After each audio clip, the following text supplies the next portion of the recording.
وهو الأب الشفيق الرحيم لليتيم والأرملة وله معشورة الأخلاق العباد القوية التي ترتعد منها فرائش الأنبياء من البرية ومن به أجمعين.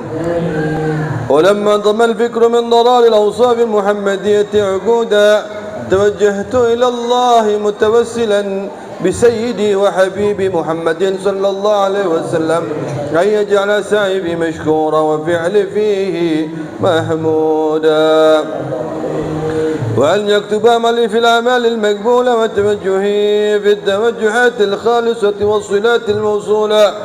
اللهم يا من إليك تتوجه الآمال فتكون ظافرة، وعلى باب عزته تحت الرحال فتغشاها منه الفياضات الغامرة.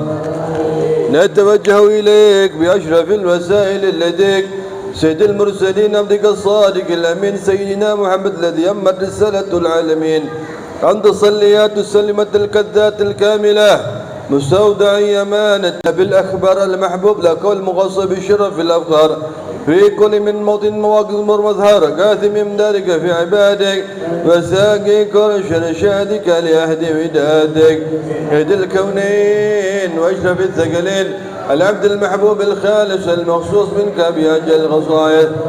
اللهم صل وسلم عليه وعلى آله وأصحابه، وانطف لنا في جميع أدوارنا تقلبنا بجميل رعايتك وأصيني بقايتك، وأن تبلغنا من شرف القرب إليك وإلى هذا الحبيب غاية أمرنا.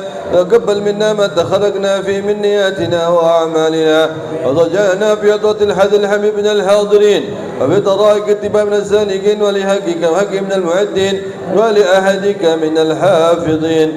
اللهم إنا لنطمع برحمتك الخاصة ولا تحرمنا، وذنونا جميلة هي وصلتنا إليك ولا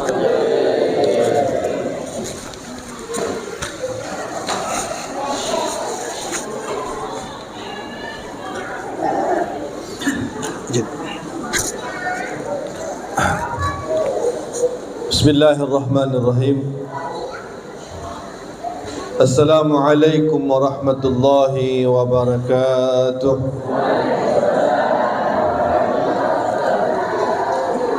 الحمد لله على نعم الله المتواترة وعيائده المتكاثرة ومنانه الغامرة، ثم الصلاة والسلام على سيدنا المصطفى والمتبى وعلى آله وأصحاب الأندم الظاهرة. اللهم صل وسلم وبارك وكرم ومجد وعظم على سيدنا وحبيبنا وشفيعنا وقرة أعيننا محمد وعلى آل محمد وعلى أصحاب محمد وعلى قرابة محمد وعلى من tabi'ahu ila yaumil akhirah, amma ba'd.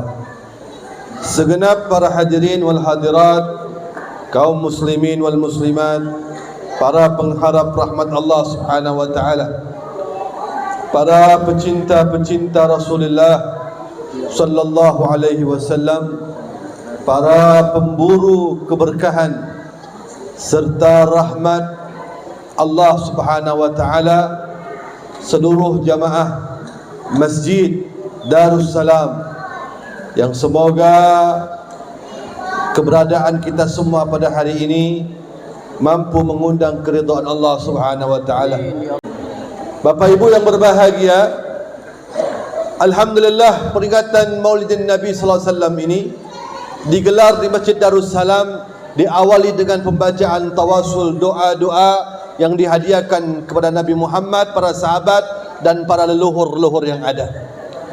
Kemudian dilanjutkan dengan pembacaan Maulid Habsyi Simtud Durar yang dikarang oleh Al-Habib Ali bin Muhammad bin Husain Al-Habsyi. Satu di antara perkataan beliau mengatakan bahwasannya orang yang jika ringan hadir ke majlis seperti ini, hadir ringan langkahnya ke majlis ta'lim, majlis apapun yang itu mengundang ridha Allah, itu berawal dari dua faktor. Pertama, tashwiqan lis-sami'in. Pertama, karena rindu untuk orang-orang yang mendengar salawat. Kalau bukan karena rindu, orang enggak akan hadir di majlis ini. Kalau bukan karena rindu dengan menghaturkan salam dengan Nabi Muhammad, maka tidak akan mungkin dia hadir di majlis ini. Kemudian faktor yang kedua, kata beliau, wa tarwihan lil muta'alliqina bi hadzal nuril mubin. Menghibur, ya, menghibur diri dengan apa? Dengan menggantungkan diri, menggantungkan hati, menggantungkan naluri, menggantungkan jiwa dengan nurul mubin, dengan cahaya yang nyata. Siapakah itu? Nabi Muhammad sallallahu alaihi wasallam. Maka saya pernah dengar dulu ketika orang-orang tua saya membaca Maulid Barzanji, Syekh Al-Imam Ja'far Barzanji, beliau di awalnya mengatakan apa? Al-jannatu wa na'imuha sa'dun liman yusalli wa yusallim wa yubarik alaih. Surga dan kenikmatan-kenikmatan yang berada di surga, liman, untuk siapakah itu semua surga dan isinya? Maka beliau mengatakan yusalli, orang yang banyak salawat, wa yusallim, orang yang mengaturkan salam, wa yubarik alaih, dan orang yang mencari keberkahan Nabi Muhammad sallallahu alaihi wasallam. Ternyata tiga golongan tersebut hari ini, tepatnya di Masjid Darussalam, semua mereka lisannya basah dengan salawat, dengan zikir, dengan salam, dan semua upayanya itu dari ada yang membantu, ada yang membantu tenaga, membantu uang, membantu Masya Allah menyiapkan semuanya. Mereka memberdayakan semua yang dia miliki. Tujuannya untuk apa? Mencari keberkahan Nabi Muhammad SAW. Maka demi Allah, orang-orang seperti ini sebelum dia mati sudah mendapatkan bisyarah bahwasannya surga dengan segala kenikmatan-kenikmatannya akan diraihnya kelak insyaallah bersama Nabi Muhammad sallallahu alaihi wasallam. Allahumma salli ala sayyidina Muhammad wa ala ali sayyidina Muhammad. Makanya ada satu riwayat, ya, hadis atau makna hadis. Di situ dikatakan sidqul mahabbah ala salasati khisal. Benarnya cinta seseorang itu dibuktikan dengan tiga hal. Dengan tiga. Yang pertama, an yakhtara mujalasata habibih ala mujalasati ghairih. Orang aku cinta dengan Allah dan Rasulnya, maka dipastikan dia akan lebih memilih majlisnya Allah, majlis yang senangi Rasulullah ketimbang majlis apapun. Betul atau tidak? Betul atau tidak? Ditinggalkan apapun, jika ada majlis ta'lim, semuanya dia tinggalkan untuk menghadiri majlis ta'lim. Jika ada majlis maulid, dia tinggalkan untuk menghadiri majlis maulid. Itu baru bukti. Nah, hadirin wal hadirat yang berbahagia, nah, kalau sudah cinta melahirkan tumbuh dalam diri kita semuanya, maka niscaya timbullah rasa senang, rasa tunduk. Makanya kalau ada orang ngaku cinta, ya, ta'sil ilah wa tuzhir hubbahu wa hadzal amrul muhal badi'u. Kata seorang ulama, jika ada orang ngaku cinta kepada Allah tapi dia bermaksiat, cinta dengan suami tapi malah disalahkan, diingkari, dijauhi, dicemooh, maka ini bukan cinta. Ya, idza kana hubbuka sadikan la ata'tahu innal muhibba liman yuhib muti'. Kata seorang ulama, jika seandainya benar kita cinta kita itu benar, maka ketahuilah dipastikan kita akan patuh tunduk kepada orang yang cintai. Karena orang yang mencintai dengan orang yang dicintai itu pasti taat. Ngaku cinta sama Allah, tunduk patuh. Orang ngaku cinta sama Allah tidak pernah mengabaikan, Masya Allah, salatnya, mengabaikan berjamaah, mengabaikan perintah Allah, tidak pernah mengabaikan salawat dengan Nabi Muhammad sallallahu alaihi wasallam. Ketika beliau hijrah ke Madinah, dia ke Madinah. Itu sebelum sampai ke Madinah, dia menjumpai sebuah perkemahan sepasang suami isteri yang dimiliki oleh Ummu Ma'bad. Di saat itu Ummu Ma'bad itu belum tahu siapa sih yang dihadapinya. Ketika Rasulullah menghampirinya, Assalamualaikum, maka Ummu Ma'bad tak menjawabnya karena dia belum masuk Islam. Dia hanya takjub, keheranan melihat wajah yang begitu indah, tutur kata yang bahasa yang luar biasa, mengatakan, hai yang punya rumah, apakah di sini ada menjual minuman atau makanan yang bisa kami beli? Maka Ummu Ma'bad mengatakan, jika seandainya rumah kami ini punya barang-barang tersebut, maka biasanya kami tidak menjualnya, kami bagikan cuma-cuma. Cuman kebetulan saja saat ini udah habis semuanya. Bahkan suamiku sekarang ini lagi ikhtiar mencarinya. Rasulullah SAW pun diam sejenak. Kemudian Rasulullah memandang di ujung rumahnya tersebut ada kambing betina kurus, sepertinya penyakitan, gak sehat. Dia punya bulunya mengering. Rasulullah mengatakan, kalau kambing itu punya siapa? Itu punya aku. Kemudian Rasulullah mengatakan, apakah boleh diizinkan jika aku ingin mengambil manfaat dari susu perahnya? Kata Ummu Ma'bad, itu kambing penyakitan, tidak akan mungkin keluar susu. Iya, nggak mungkin. Nah, subhanallah, Rasulullah mengatakan, jika kau izinkan, maka aku akan memerah kibas atau kambing tersebut. Ketika tangan yang mulia ini menyentuh daripada itu puting daripada susunya kambing tersebut, kemudian diperah, tiba-tiba Allah mentakdirkan memberikan satu kelebihan. Ternyata itu perahan susunya begitu deras, sampai Rasulullah mengatakan apa? Hai yang punya rumah, jika ada wadah-wadah yang ingin kau isi, keluarkan semuanya. Ini kesempatannya, ayo keluarkan. Itu Ummu Ma'bad udah keheranan, takjub, ya, bingung juga, ya, kok ada yang seperti ini? Kambing sudah mau mati, penyakitan, tahu-tahu bisa mengeluarkan susu sehat. Sampailah Masya Allah, itu susu keluar terus airnya, ya, keluar terus.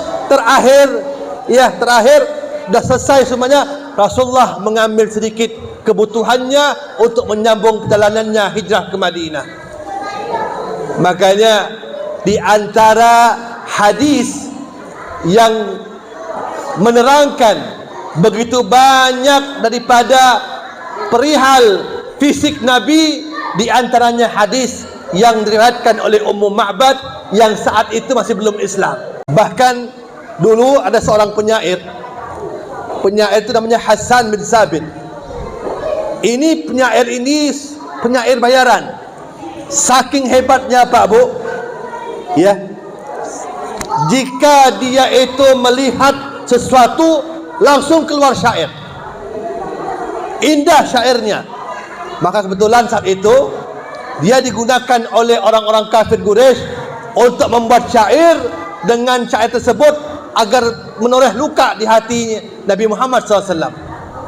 Ini ya Hasan, ya bin Sabit, ku bayar engkau sekian untuk bikin syair, tujuannya caci maki Muhammad dengan syair.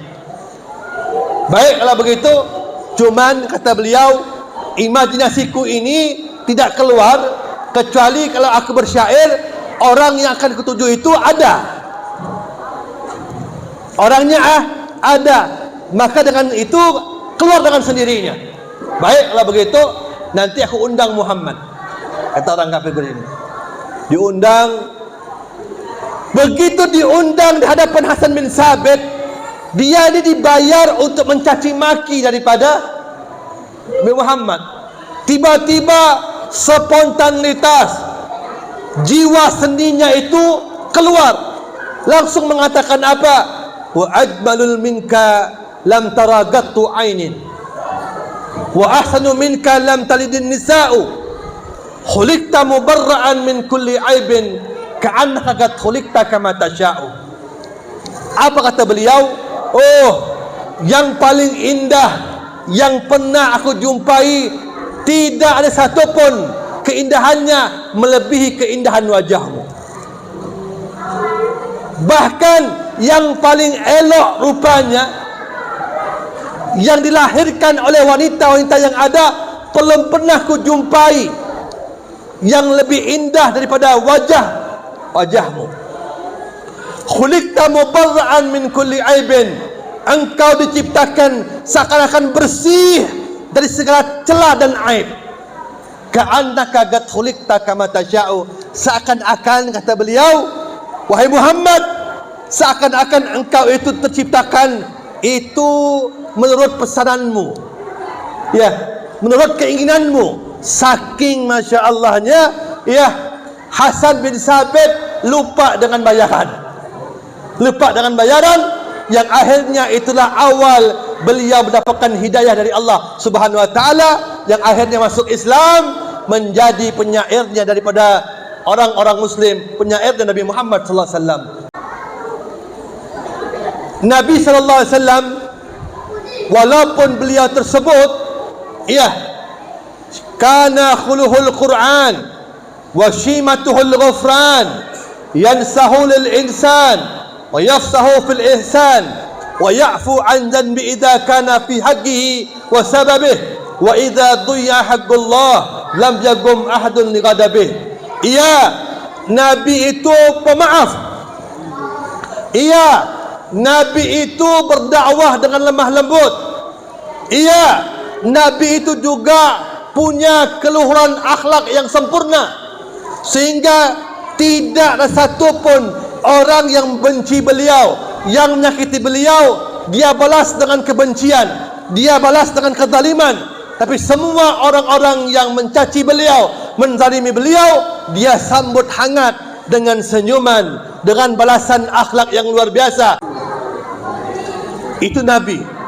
Nabi ditempok dengan kotoran air unta, Nabi dilempar di Taif. Semuanya tersebut Nabi sikapi dengan lembut, bahkan mendoakan yang baik-baik, mendoakan. Sampai Nabi itu ketika dilempar dengan orang-orang Taif, iya, Nabi menahan daripada darahnya jangan sampai jatuh ke tanah. Kenapa? Jika darahnya sampai jatuh ke tanah, maka Allah pasti murka. Allah pasti murka. Dia tahan betul, dan terakhir apa yang terjadi? Dia doakan, ya Allah, itu kaumku yang tidak tahu apa-apa. Ya, aku kepengen wahai Allah, ya, di tempat ini lahir generasi yang berikutnya yang dia menyembah kepada Engkau ya Allah, yang mencintai aku wahai Allah, mendoakan yang baik-baik. Itu Rasulullah SAW ketika menghadapi apapun terkait kezaliman yang mana mengarah pada dirinya. Wa ya'fu an dhanbihi idza kana fi haqqihi wa sababihi. Wa idza du'iya haqqullah. Tapi jika urusannya tersebut menyangkut masalah hak-haknya Allah, syariat-syariat Nabi, syariat-syariat Allah yang dilecehkan, maka satu pun dari sahabat tidak mampu, tidak berani menatap wajah Nabi, karena Nabi itu kalau marah, merah wajahnya. Ada seorang perempuan bangsawan dari Bani Mahzum. Ini perempuan melakukan sebuah kriminal yang mesti dikisos, yang akhirnya karena dia golongan bangsawan dan enggak terima akan keputusan ini, maka dia berupaya agar minta diringankan. Keluarga besar Bani Mahzum ini kumpul untuk minta agar ini perempuan diringankan dia punya hukumannya. Cuman dia enggak berani dengan Rasulullah SAW. Maka dia cari, dia berembuk, siapakah orang yang bisa menjadi juru bicaranya. Maka jatuhlah pilihan itu dengan cucu angkat Nabi. Dulu Nabi itu pernah mengangkat anak namanya Zaid bin Harisah. Zaid bin Harisah ini punya anak namanya Usama bin Zaid bin Harisah. Nah, subhanallah, ya, Rasulullah dengan Usama ini sangat sayang. Ya, Nabi itu dengan Usama ini sangat sayang. Akhirnya ini bangsawan Bani Mahzum berembuk minta Usama sebagai jubirnya datang ke Rasulullah membicarakan masalah ini agar diberikan keringanan. Singkat cerita, Usama pun pergi ke rumah Rasulullah SAW. Melihat Usama, Rasulullah senyum. Apa yang ada di rumah beliau dikeluarkan semuanya. Gembira. Rasulullah pun menyambutnya. Terjadilah percakapan yang indah. Terakhir Usama melihat Rasulullah dah senang. Rasulullah mulai menyampaikan tujuannya. Ya Rasulullah, begini, aku datang ini untuk seorang perempuan Bani Mahzum yang melakukan kriminal. Begitu Rasulullah mendengar arah bicaranya seperti itu, langsung tiba-tiba Rasulullah yang tadinya senyum, yang tertawa, ya, tiba-tiba memerah wajahnya. Kemudian narasinya, suaranya langsung mengeras. Ya Usama, atashfa'u fi haddin min hududillah. Wahai Usama, apakah engkau akan menolong orang yang hukumnya telah diatur oleh Allah? Wahai Usama, apakah engkau akan membantu orang yang mana syariatnya telah ditentukan oleh Allah? Innama akhlaka man kana qablakum idza salaka minhumus syarif tarakuhu wa idza saraga fihimud da'if agamu alaihimul had. Ketahuilah wahai Usama, umat-umat terdahulu itu dihancurkan oleh Allah. Kenapa? Jika seandainya ada orang yang melakukan sebuah pelanggaran, maka hukum untuk mereka dibiarkan, diabaikan, tidak diproses. Yang salah bahkan benar, yang benar disalahkan. Tetapi jika seandainya yang melakukan sebuah pelanggaran kriminal tersebut dari kalangan orang-orang tidak mampu, kalangan rakyat kecil, bukan penyokong penguasa, maka apa yang terjadi? Itu orang langsung ditegakkan hukum seadil-adilnya. Beda dengan orang tadi yang punya uang, yang dukung penguasa, yang mana punya uang banyak, lain, ya, hukum tidak mempan dengan dia. Wa aimallah law kanat Fatimah binta Muhammadin saragat laqatatu yadaha. Demi Allah wahai Usama, jika buah hatiku Fatimah melakukan sebuah kesalahan, mencuri katakan, maka niscaya aku yang akan langsung memprosesnya.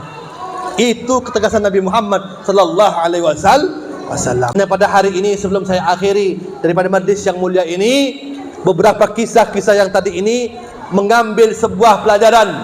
Oh, ini cerita Rasulullah, contoh permisalan Nabi itu lembut dalam bentuknya, dalam dakwahnya.